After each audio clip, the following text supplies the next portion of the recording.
time until she could get away. When she finally could, it was 1955, and she was 67 years old. She stood 5'2" and weighed 150 pounds, and the only survival training she had were lessons learned earning calluses on her farm. She had a mouthful of false teeth and bunions the size of prize marbles. She had no map, no sleeping bag, no tent.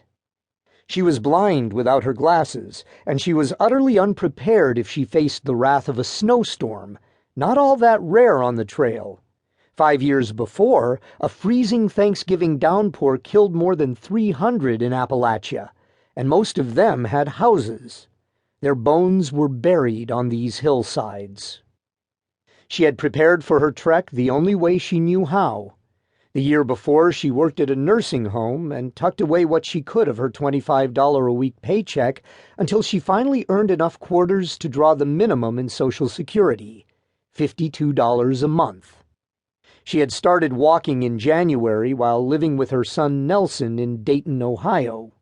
She began walking around the block and extended it a little more each time until she was satisfied by the burn she felt in her legs. By April, she was hiking 10 miles a day.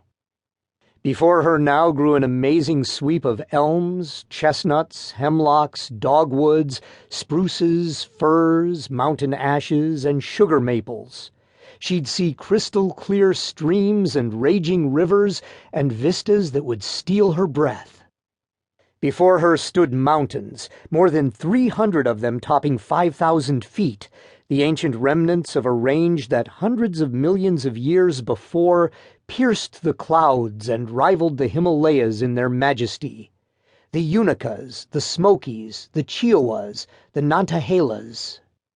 The long, sloping Blue Ridge, the Kittatinny Mountains, the Hudson Highlands, the Taconic Ridge and the Berkshires, the Green Mountains, the White Mountains, the Mahoosic Range, Saddleback, Bigelow, and finally, 5 million steps away, Katahdin. And between here and there, a bouquet of ways to die.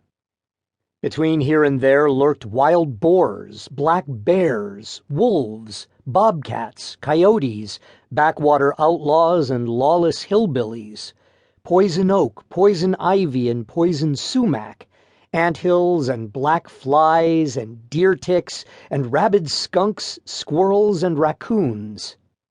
And snakes, black snakes, water moccasins, and copperheads. And rattlers. The young man who hiked the trail 4 years before told the newspapers he'd killed at least 15. There were a million heavenly things to see, and a million spectacular ways to die. 2 people knew Emma Gatewood was here, the cab driver and her cousin Myrtle Trowbridge, with whom she had stayed the night before in Atlanta. She had told her children she was going on a walk.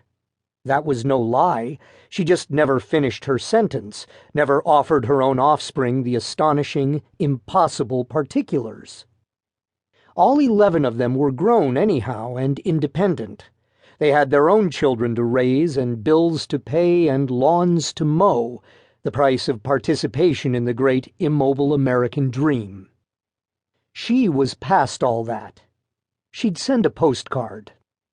If she told them what she was attempting to do, she knew they'd ask, why?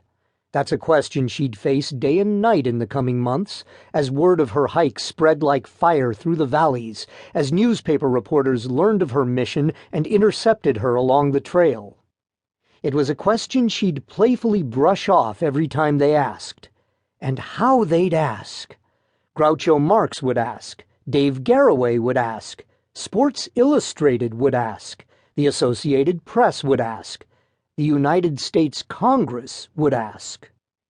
Why? Because it was there, she'd say.